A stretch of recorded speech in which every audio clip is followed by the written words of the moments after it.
Shalom, shalom, bien-aimés dans le Seigneur. Nous sommes dans la joie de pouvoir réellement nous retrouver et partager la parole du Seigneur. C'est mercredi, le jour où nous répondons à vos questions, le jour où nous présentons votre émission Que la Bible parle, une émission qui vous est présentée par votre bien-aimé le pasteur Philippe Mokenge, une émission qui nous permet de pouvoir avoir la lumière, qui nous permet de comprendre, qui nous permet de saisir, qui nous permet de pouvoir apaiser notre curiosité, qui nous permet de voir clair dans les choses de Dieu. Que l'Éternel, notre Dieu, créateur du ciel et de la terre, de l'univers visible et invisible, maître de tout temps et de toutes circonstances, que l'Éternel puisse vous être favorable. Que l'Éternel puisse vous accorder toutes ses bénédictions.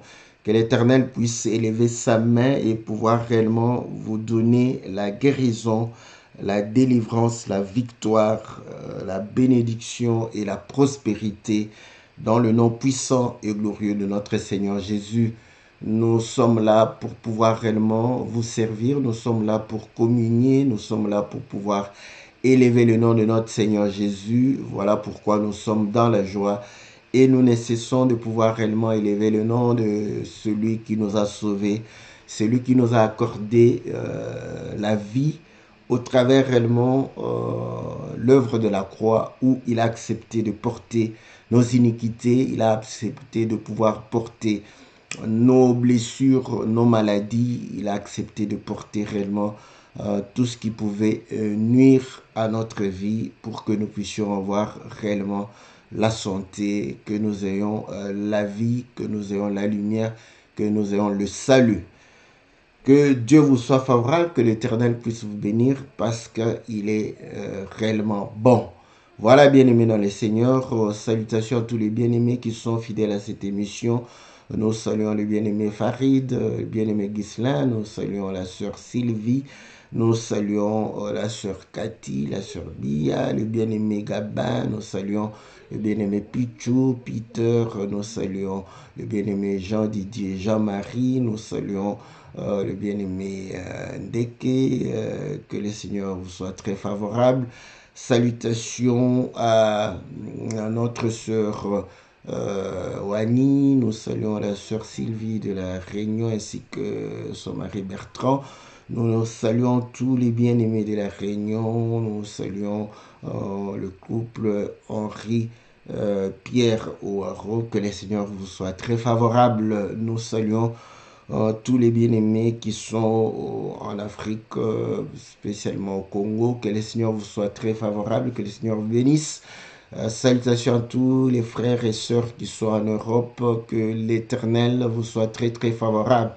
Nous saluons ceux qui sont en Amérique et en Océanie, en Asie. Que Dieu vous bénisse, que l'Éternel puisse vous assister en toutes choses. Voilà, bien-aimés dans le Seigneur, comme vous le savez, l'émission Que la Bible parle essaie de répondre à des questions que vous nous posez. Aujourd'hui, nous allons répondre à la question de notre bien-aimé Dido qui se retrouve en Suède. Que le Seigneur puisse le bénir, que le Seigneur puisse lui accorder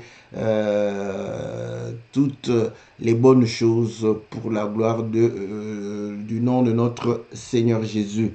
Et nous croyons que au travers sa question, nous allons pouvoir réellement apporter quelques bénédictions, quelques lumières et quelques grâces à la vie de certains d'entre nous. Voilà, sa question était sur les âges qui sont hors normes, n'est-ce pas, des patriarches. Donc, comme vous allez constater, d'Adam à Noé, déjà, vous allez comprendre qu'il y a eu 1, 2, 3, 4, 5, 6, 7 personnes, n'est-ce pas, qui ont dépassé les 900 ans. Donc, il y a Mahalalel qui a eu 895 ou 895. Il y a les mecs qui avaient 777, donc 777. Il y a Enoch qui a vécu 365 ans. Donc voilà, ça ce sont des âges énormes, énormes. Bon, il voulait savoir pourquoi de tels âges, pourquoi ce grand écart avec nous aujourd'hui, ou en tout cas 120 ans, 125, donc 110, 100 ans déjà, c'est beaucoup. Et vous savez, apparemment, on ne pleure pas des centenaires. Quand quelqu'un arrive à 100 ans, il meurt en fait. Donc, parce que ce n'est pas donné à tout le monde de pouvoir vivre jusqu'à 100 ans. Donc, pourquoi cet écart? Pourquoi réellement cette différence? C'était ça sa question. Et nous allons essayer d'apporter une petite réponse que nous estimons, n'est-ce pas, qui pourra nous éclairer et qui pourra réellement apporter un peu de paix dans la curiosité de tout un chacun de nous. Voilà, selon peut-être l'intelligence humaine, nous pouvons donner aussi des raisons. Donc, vous allez comprendre que ça serait assez facile de pouvoir apporter aussi quelques arguments pour démontrer que vous allez comprendre que d'Adam à Noé, ils étaient, n'est-ce pas, des herbivores parce que Dieu donna à Adam, n'est-ce pas, bon, quand je dis herbivore, c'est encore peut-être pas très juste parce que à Adam, on lui donna les fruits et la sémence. Donc, voilà, nous lisons dans le livre de Genèse chapitre 1. Donc, l'Écriture dit ceci au verset 29. Et Dieu dit, voici, je vous donne toute herbe portant de la sémence qui est à la surface de toute la terre, et tout arbre ayant en lui du fruit d'arbre et portant de la sémence. Ça sera votre nourriture. Donc, vous allez comprendre que Dieu va donner à Adam la nourriture, pour nourriture, la sémence.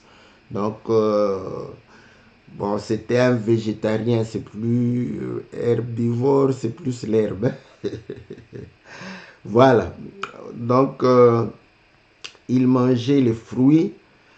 Et le Seigneur dit ceci au verset 30. Et à tout animal de la terre, à tout oiseau du ciel, et à tous ceux qui se meuvent sur la terre, ayant en soi un souffle de vie, je donne toute herbe portant, herbe verte pour nourriture, et cela fit ainsi. Donc, les animaux étaient des herbivores et l'homme mangeait la sémence. Donc, il ne touchait pas à la viande.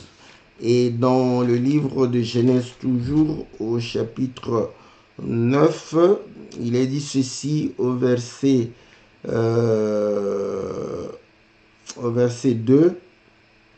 Vous serez un sujet de crainte et d'effroi pour tout animal de la terre, pour tout oiseau du ciel, pour tous ceux qui se meuvent sur la terre et pour tous les poissons de la mer. Ils sont livrés entre vos mains. Tous ceux qui se meuvent et qui a vie vous servira de nourriture. Je vous donne tout cela comme l'herbe verte. Seulement vous ne mangerez point la chair avec son âme, avec son sang. Donc vous voyez, c'est à partir de la sortie de déluge, de l'arche, donc après les déluges, vous allez voir que l'homme va pouvoir commencer à manger de la chair, de la viande, mais avant il était herbivore. Ça peut être une raison, vous allez dire que voilà, les gens qui ne mangent pas trop de viande vivent assez longtemps. Quand on regarde les animaux, vous allez voir que les herbivores vivent assez longtemps que les carnivores. Les carnivores n'ont pas un grand nombre d'années de vie. Voilà, donc ça peut se justifier. Mais Même aujourd'hui, si quelqu'un prend ce régime alimentaire d'être végétarien, de ne manger que de la végétation, donc il n'atteindra pas 900 ans. Donc, voilà, mais ça peut être des arguments qu'on peut apporter. Mais écoutez, comme nous l'avons toujours dit, il faudrait essayer de pouvoir répondre avec la parole de Dieu, essayer de pouvoir répondre avec réellement les Écritures. Donc, nous allons prendre une écriture dans le livre de Genèse chapitre 47. Genèse chapitre 47, au verset 8. Pharaon dit à Jacob, quel est le nombre de jours des années de ta vie? Et Jacob répondit à Pharaon, les jours des années de mon pèlerinage sont de 130 ans. Les jours des années de ma vie ont été peu nombreux et mauvais. Ils n'ont point atteint les jours des années de la vie de mes pères durant leur pèlerinage. Donc bon, ici, c'est plus facile de dire, bon, ses pères, c'est Abraham, c'est Isaac, oui, il y a des écritures qui confirment. Lorsque Jacob est arrivé à Bethel, où il va passer nuit, il va voir le ciel s'ouvrir et Dieu va dire que je suis le Dieu d'Abraham, d'Isaac, tes pères. Donc, vous voyez, là on peut se dire aussi. Mais quand on prend Abraham, Abraham est mort à 175 ans. Donc, l'écriture atteste que Abraham est mort à 175 ans ou 175 pour nos amis, n'est-ce pas, nos amis qui parlent la langue de Molière chez les Français.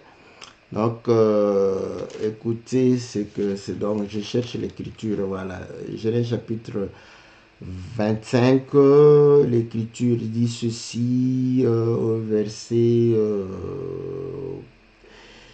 8, Abraham expira et mourut après une heureuse vieillesse âgée et rassasié. Les jours furent recueillis auprès de son père. Verset 7 plutôt.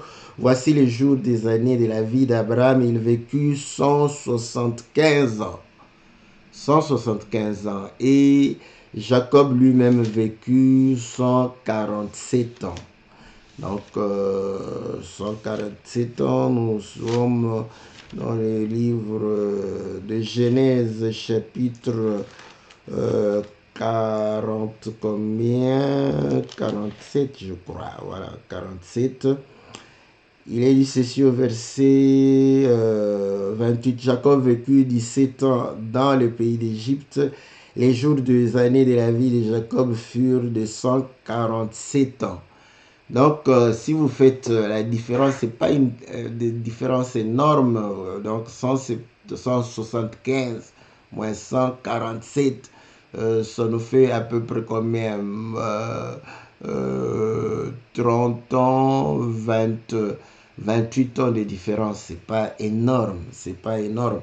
Donc, et vous allez voir que Isaac, lui, il est mort à 180 ans. Donc, c'est pas très énorme, la différence n'est pas très énorme. Donc vous allez comprendre que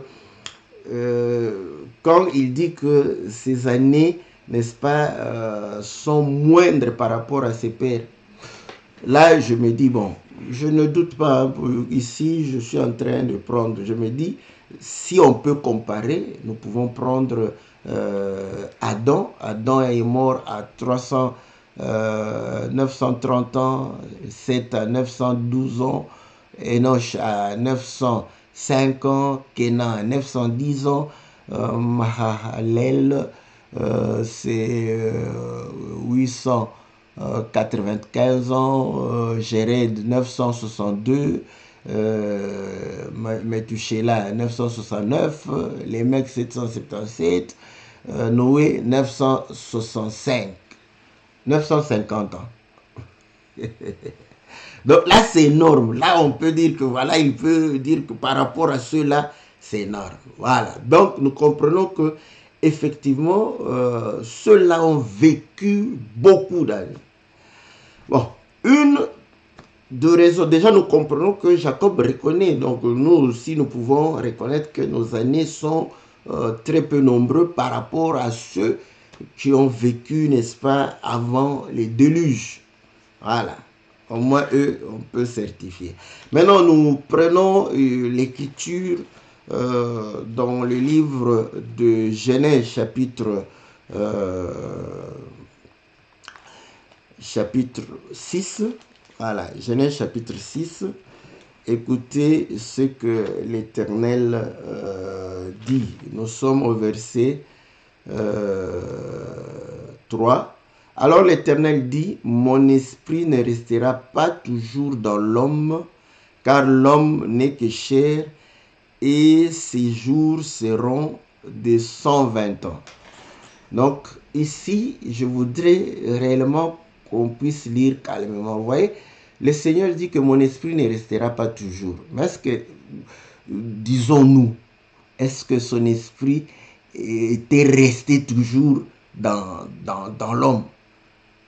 Parce que en limitant maintenant à 120 ans, quelle différence même? Adam est mort, Seth est mort, Enoch est mort, Méthuselah est mort. Tous ceux qui ont fait des années énormes, ils sont morts, ils ont fini par mourir.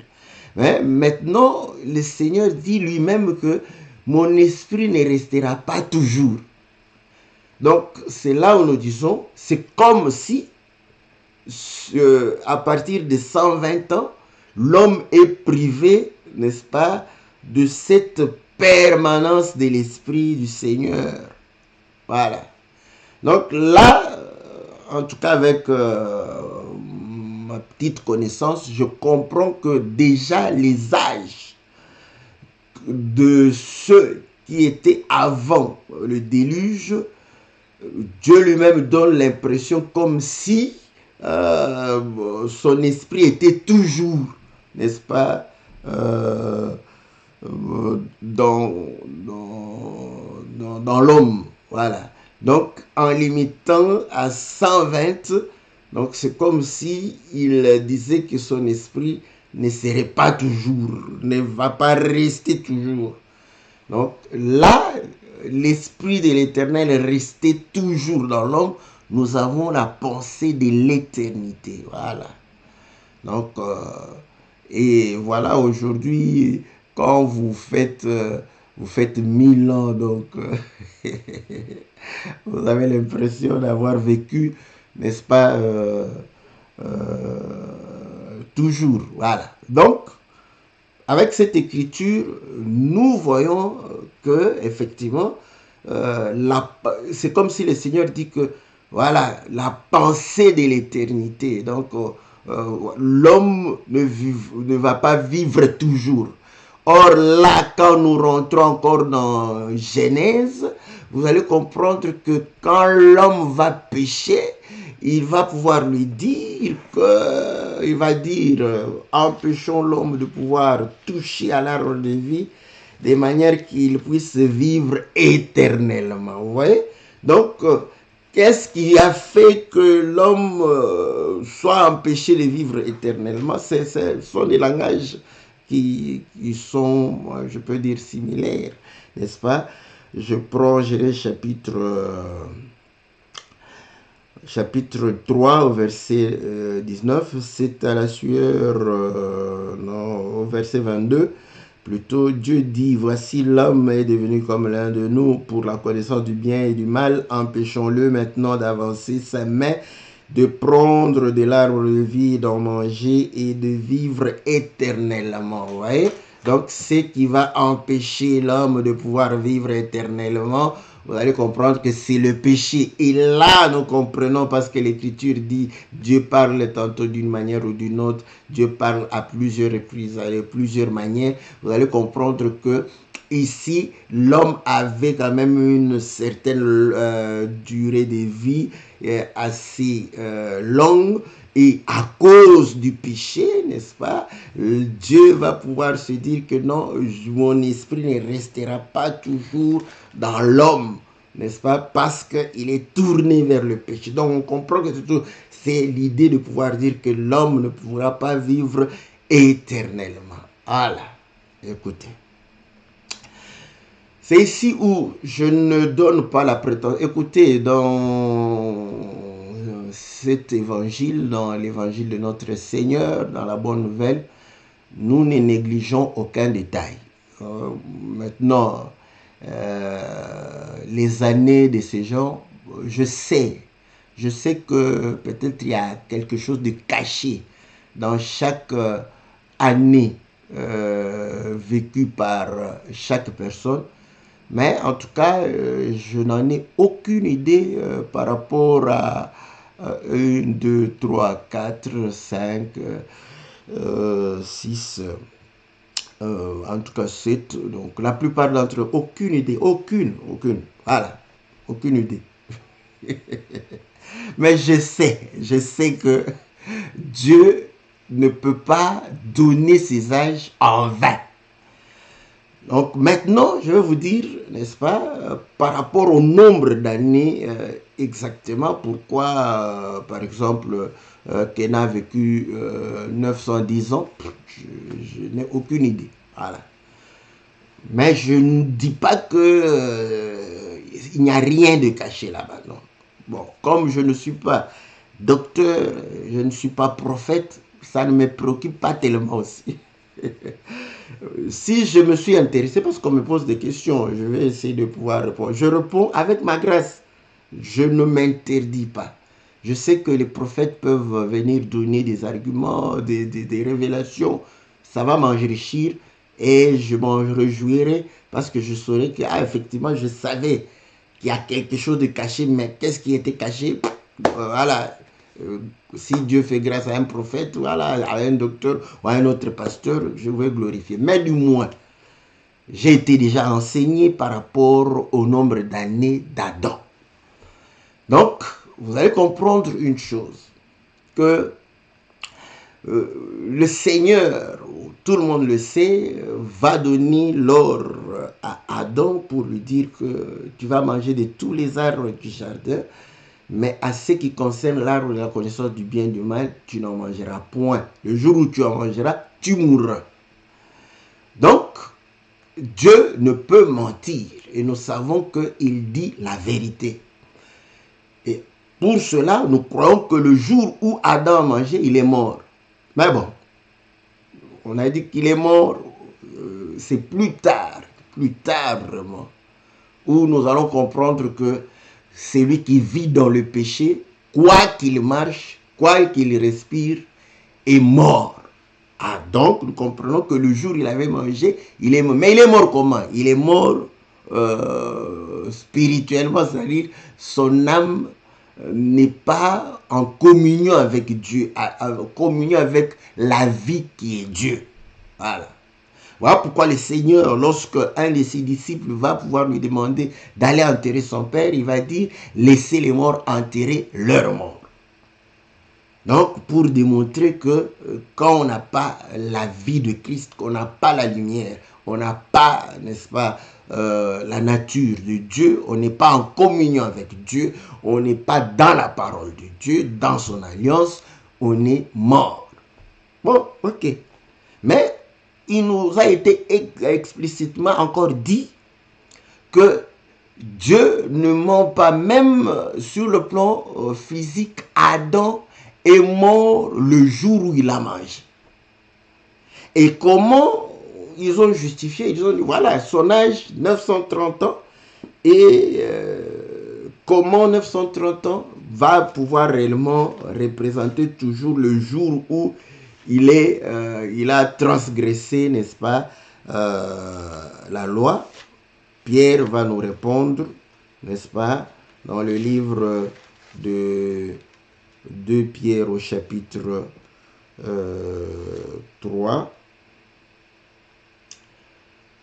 au verset 8. Mais il est une chose, bien-aimés, que vous ne devez pas ignorer, c'est que devant le Seigneur, un jour est comme 1000 ans et 1000 ans sont comme un jour. Voilà. Un jour est comme 1000 ans et 1000 ans est comme un jour. Donc, vous voyez ici, Adam va pouvoir accomplir, n'est-ce pas, la portion, n'est-ce pas, de un jour est comme 1000 ans. Voilà. Et lui, il a vécu 930 ans. Donc, il n'a pas accompli un jour. Il n'a pas fini le jour. Donc, il est mort le même jour. En plus, on nous a rassuré pourquoi il est mort à 130 ans. Je vous dis sur Adam parce que j'ai été enseigné par rapport à ça. Ne me posez pas la question sur 7, je n'ai pas la réponse parce que et comme c'est assez compliqué, je laisse ceux qui sont spécialistes en chiffres, en nombre, de pouvoir répondre. Chacun sa grâce. Et j'espère que je vais poser la question à un bien-aimé. Il est très fort dans les nombres et les chiffres. Donc, je vais lui poser la question. Comme ça, je vais voir comment il va dépiécer tout cela même. Donc, on nous a enseigné qu'il est mort à 130 ans, à 930 ans.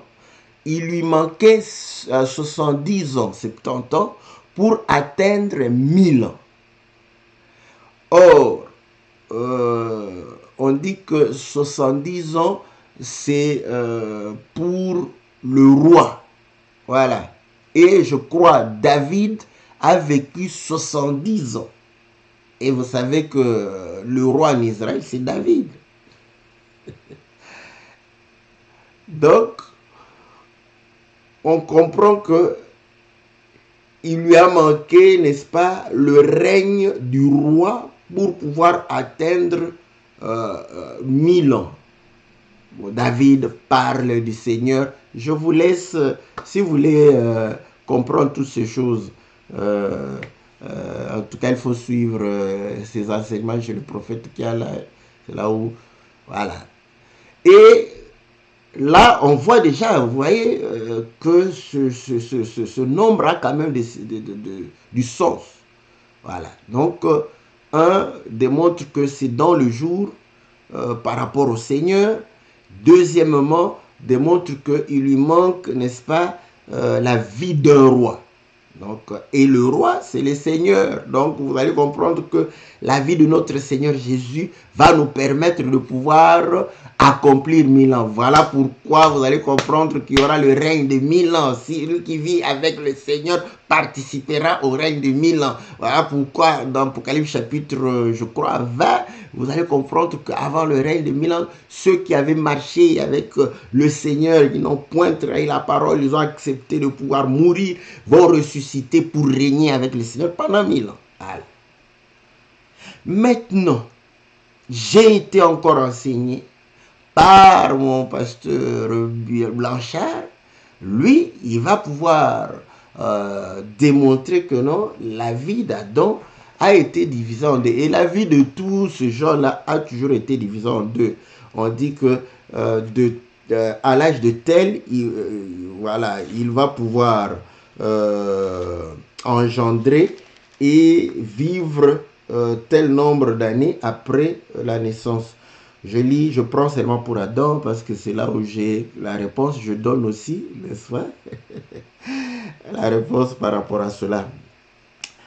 Voilà. Donc, Genèse chapitre 5, au verset 3, Adam, âgé de 130 ans, engendra un fils à sa ressemblance, selon son image. Il lui donna le nom de Seth. Les jours d'Adam après la naissance de Seth furent de 800 ans et il engendra des fils et des filles. Tous les jours d'Adam qu'Adam vécut furent de 930 ans, puis il mourut. Donc, vous voyez, les 930 ans, Dieu les divise, 130 naissance de Seth et 800 ans après la naissance de Seth. Et là, ça a été très magnifique parce qu'il était en train d'expliquer n'est-ce pas, comment l'économe infidèle, il est passé par là pour démontrer que l'économe infidèle avait fait des amis, n'est-ce pas, par rapport à l'huile et par rapport, n'est-ce pas, je crois au pain, à la farine. Donc, ce qui fait que nous avons l'esprit et la chair, et il va nous amener, n'est-ce pas, chez Adam. Et là, il va démontrer que les 130 ans vont pouvoir parler, n'est-ce pas, d'Ismaël, qui a été circoncis à 13 ans. Bon,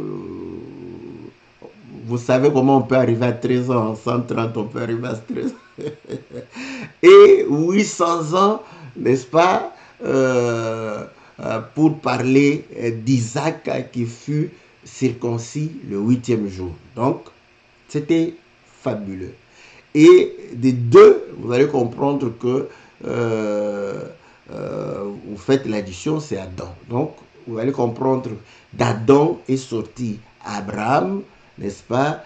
Et d'Adam, vous avez tous les autres êtres vivants sur la terre. Donc, ceux qui croient que certains sont les fils du diable ou du serpent, bon, vous pouvez continuer à croire à ce mensonge-là. Donc, on vous laisse libre de pouvoir croire. Mais nous savons que tous nous portons, n'est-ce pas, nous portons l'image d'Adam. Comme 1 Corinthiens le dit, nous allons porter l'image d'Adam et il est normal que nous puissions porter aussi l'image du céleste de Christ Jésus. Donc voilà. Donc ça, je peux dire, n'est-ce pas, par rapport à ça, parce que, en tout cas, j'ai eu la grâce d'être enseigné par rapport à ça. D'ailleurs, je vous le dis, hein, en tout cas, si vous avez besoin de détails, voilà, je peux vous envoyer, je crois que j'ai encore des fichiers, donc, par rapport à Adam, son âge divisé à 130 et 800 ans. De la part du pasteur Blanchard, je vais vous envoyer, vous allez être véritablement, n'est-ce pas, béni par rapport à cela. Donc, vous allez comprendre une chose. Je saute encore 7 Enakan Jéred, comme je n'ai pas pratiquement d'idée là-bas, peut-être par paresse spirituelle, parce que je crois que si je médite, Dieu peut faire grâce pour que je puisse avoir des lumières, mais bon, ça peut me faire trop mal à la tête. Je préfère, n'est-ce pas, ne pas y penser. Mais comme maintenant, c'est comme une question au coin de la tête, là, Dieu pourra peut-être nous faire grâce. Mais je prends Enoch. Enoch, quand nous prenons Enoch, vous allez comprendre que l'Écriture démontre que Enoch va pouvoir, n'est-ce pas, à 65 ans, au verset 22, 21. Enoch, âgé de 65 ans, engendra Métouchéla. Enoch, après la naissance de Métouchéla, marcha avec Dieu 300 ans et il engendra des fils et des filles. Tous les jours d'Enoch furent de 365 ans. Enoch marcha avec Dieu, puis il ne fut plus parce que Dieu le prit. Donc vous voyez que Enoch va pouvoir engendrer Métouchéla et Métouchéla va pouvoir réellement, après la naissance de Métouchéla, il va marcher 300 ans avec le Seigneur. Et après, il sera enlevé, pris par le Seigneur. Et Métouchéla, c'est celui qui a le plus vécu. Donc, il a vécu 969 ans. Donc, c'est le record d'âge. Ça, c'est bon. Donc, c'est, comme je l'ai dit déjà, tous, n'est-ce pas, ils ont la pensée de l'éternité. waouh, selon ma petite connaissance, c'est lui qui exprime véritablement la pensée de l'Éternel, c'est Métouchéla. Mais vous allez comprendre que engendrer le Fils, si nous voulons comprendre l'importance d'engendrer, l'Écriture dit celui qui a le Fils a la vie, celui qui manifeste le Fils aura la vie éternelle. Donc, et il va marcher, n'est-ce pas, 300 ans avec le Seigneur et pouvoir réellement pouvoir être enlevé. Et ceci démontre qu'il a marché non selon les désirs de la chair, mais selon les désirs de l'esprit. Mais Enoch est le 7e depuis Adam. Donc on a Adam, Seth, Enoch, et Kena, Mahalalel, Jéred, Enoch, 7e. Et il fut enlevé. Tout ça, quand nous voulons amener dans les choses de Dieu, ce n'est pas un pur hasard. Nous savons une chose, autre image. Moïse sera chez Jéthro, son beau-père, au milieu de 7 femmes et va pouvoir prendre Séphora comme son épouse. Là, nous comprenons qu'effectivement, donc, c'est au milieu de cette femme que Moïse va prendre l'épouse. Et lorsque nous allons, n'est-ce pas, les femmes, vous savez que ça représente des peuples, des nations, ça représente l'Église. Et le Seigneur Jésus, en Apocalypse chapitre 1, va pouvoir être au milieu de 7 chandeliers. Au chapitre 2, il va commencer à parler à chaque église et démontrer que chaque église, il y aura une portion de personnes qui vont pouvoir réellement vaincre, persévérer jusqu'à la fin, pouvoir tenir. Et tout cela, vous allez voir les promesses, cela démontre que le Seigneur va pouvoir tirer son église. Donc, pourquoi c'est la marche? Parce que lui-même, il est en train de marcher au milieu de 7 chandeliers. C'est sa marche. Et nous allons comprendre que c'est par la parole que Dieu créa, n'est-ce pas, les cieux et la terre. Et il va pouvoir le faire pendant 7 jours. Le 7e jour, il va pouvoir se reposer.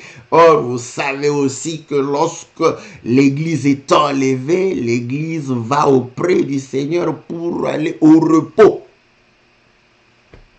Donc, ouais, l'enlèvement d'Enoch, n'est-ce pas, parle beaucoup de choses. Donc, je ne veux pas m'étaler là-dessus pour pouvoir... Mais du moins, nous comprenons que ça nous renvoie, n'est-ce pas, au repos, à la création, à la perfection, au 7e jour. Or, écoutez maintenant, vous allez voir que quand nous prenons les âges, n'est-ce pas, de tous ces patriarches, d'Adam jusqu'à Jéred, le père d'Enoch, parce que l'enlèvement c'est avec Enoch, c'est le 7e. Voyez? Donc, tous ont vécu jusqu'à Enoch.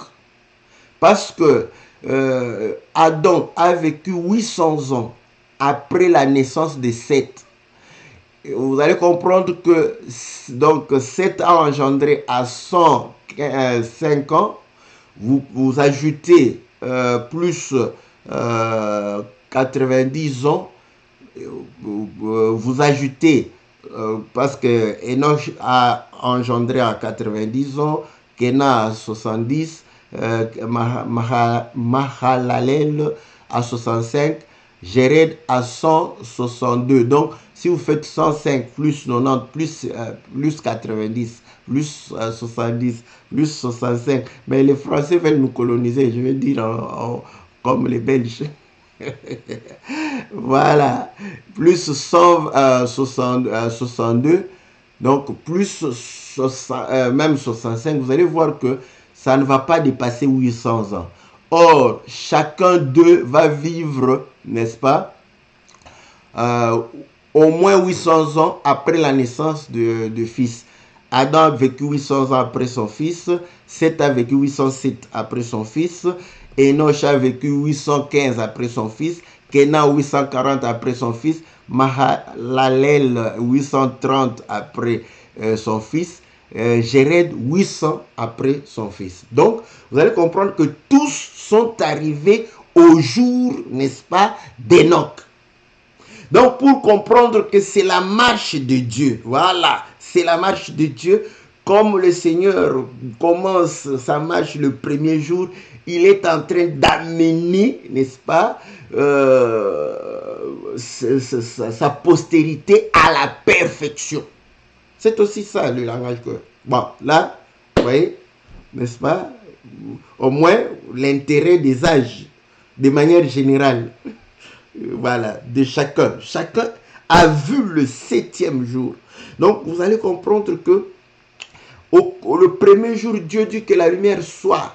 Et la lumière fut dans les ténèbres. Donc, il y a eu les ténèbres qui ont reçu la lumière. Et Dieu commença à marcher avec ceux qui avaient reçu la lumière. Voilà. À tous ceux qui l'ont reçu, il a donné le pouvoir de devenir enfants de Dieu. Voilà pourquoi quand vous prenez la généalogie de Jésus, vous allez voir Adam, fils de Seth, fils d'Adam, fils de Dieu. Voilà. Donc là, il les amène, n'est-ce pas, parce qu'ils ont reçu le 2e jour, le 3e jour, le 4e jour, le 5e jour, 6e, le 7e jour. C'est le repos, il les amène, n'est-ce pas, auprès de lui, dans la perfection. Voilà. Voilà ce que nous pouvons tirer, n'est-ce pas, des âges énormes. C'est juste pour démontrer, n'est-ce pas, qu'ils sont parvenus, n'est-ce pas, au jour de leur 7e génération de descendance. Et là, vous allez comprendre que le Seigneur va pouvoir parler de Métouchéla, de Lémec et Lémec Noé. Et c'est là où nous sommes arrivés avec Noé, où le Seigneur a réellement descendu l'âge à 120 ans. Et là, vous allez comprendre, comme je l'avais dit, l'écriture de 2 Pierre au chapitre 3, verset 8, Dieu tient un jour comme 1000 ans et 1000 ans comme un jour. Voilà. Et là, vous allez comprendre que le Seigneur Jésus, quand lui, il vient parce que c'est lui le second Adam, c'est bon, c'est merveilleux. Il va parler, n'est-ce pas, des 1000 ans comme un jour. Je reviens bientôt, le Seigneur vient bientôt.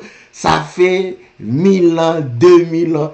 Donc, vous voyez, cette portion d'un jour comme 1000 ans, n'est-ce pas, vous prenez les patriarches, vous allez comprendre qu'ils ont vécu cette portion-là, où le Seigneur prend un jour comme 1000 ans. Et de ce côté, le Seigneur, parce que le second Adam est venu, le second Adam, vous allez comprendre que l'Éternel prend, n'est-ce pas, 1000 ans comme un jour. Voilà pourquoi l'exhortation vient pour dire que s'il fait la promesse, cette promesse s'accomplira, même si elle tarde, elle fait plus de 1000 ans, elle va s'accomplir. Parce que 1000 ans maintenant, c'est grand comme un jour.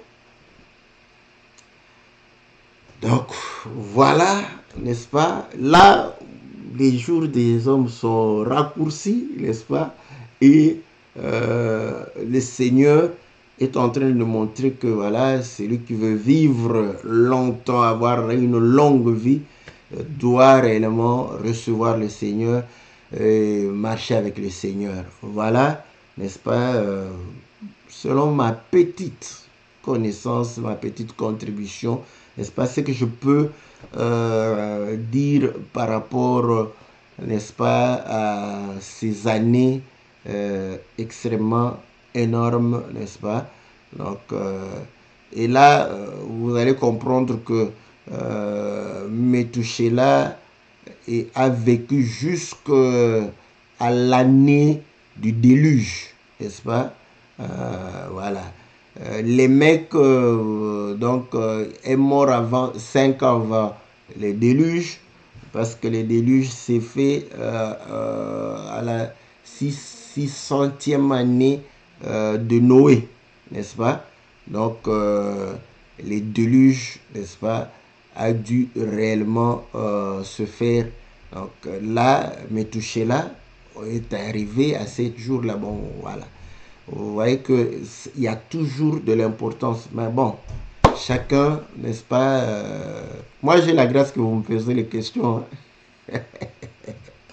C'est pourquoi j'essaie de pouvoir, n'est-ce pas, méditer sur beaucoup de choses.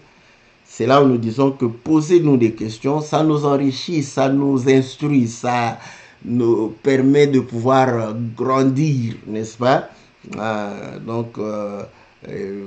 Et là, nous enrichissons. Donc, non seulement moi, mais vous aussi. Donc, comprenez que je ne vous enseigne pas, je m'enseigne aussi, n'est-ce pas? Et j'espère bien que tout ceci va pouvoir réellement vous donner l'envie de pouvoir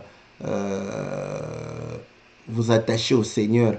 Parce que si vous voulez avoir une longue vie, une vie paisible, quand je dis comme ça, les trucs, ah, ben que je dis, j'ai une longue vie sur la terre. Voilà, bon, si tu veux avoir une longue vie aussi sur la terre, voilà, sois utile pour le Seigneur. Au moins, le Seigneur aura réellement, véritablement raison de te garder plus longtemps sur la terre parce que tu es une source de bénédiction. Ouais. Mais bon, si tu n'es pas une source de bénédiction, pourquoi il va te garder assez longtemps? Pour que tu fasses beaucoup de dégâts. Donc, il peut t'éliminer avant pour que tu sois quelqu'un qui aurait fait moins de dégâts. Donc, voilà. Donc, vous voyez, nous avons intérêt à servir le Seigneur. Si nous avons peu de temps, au moins nous aurons été utiles au Seigneur. Si nous avons beaucoup de temps, nous aurons à pouvoir faire beaucoup de choses avec le Seigneur. Donc, la vie n'a de sens que lorsque nous nous attachons à lui, lorsque nous marchons avec lui, lorsque nous réellement comportons comme une lumière dans ce monde des ténèbres afin de pouvoir réellement apporter la bonne nouvelle du royaume jusqu'aux extrémités de la terre. Voilà, bien-aimés dans les seigneurs, nous allons nous retrouver la fois prochaine, n'est-ce pas, le mercredi pour l'émission Que la Bible parle. J'espère, vous voyez qu'il y a beaucoup de... Hein, si vous avez besoin de précisions sur les âges de chacun, en tout cas, je vous dis... bon, posez toujours, hein, on va poser aux gens qui aiment donner les détails, qui aiment prêcher la Bible mot à mot. Donc peut-être qu'ils pourront nous aider. Ça va nous permettre d'être enrichis, d'être enseignés, d'être instruits. Donc sinon, posez vos questions, posez toutes les questions. Posez parce que ne fût-ce que vous aurez ne fût-ce qu'une réponse, un début de lumière donc à vos questions. Posez-les, n'est-ce pas? Quand c'est un peu difficile, je peux prendre beaucoup de temps. Hein, je prends beaucoup de temps pour ça. Donc je laisse ça. Je médite, après j'abandonne. Après, quand le Seigneur m'ouvre, c'est là où je reviens sur la question. Mais poser les questions, ça nous permet d'aller de l'avant. Que le Seigneur vous bénisse. On se retrouve lundi pour votre mission Que la Bible parle. Louons l'Éternel. Et sur ici, le mercredi, c'est l'émission Que la Bible parle. Voilà, que Dieu vous soit favorable, que Dieu vous bénisse dans le nom précieux et glorieux de notre Seigneur Jésus. Amen.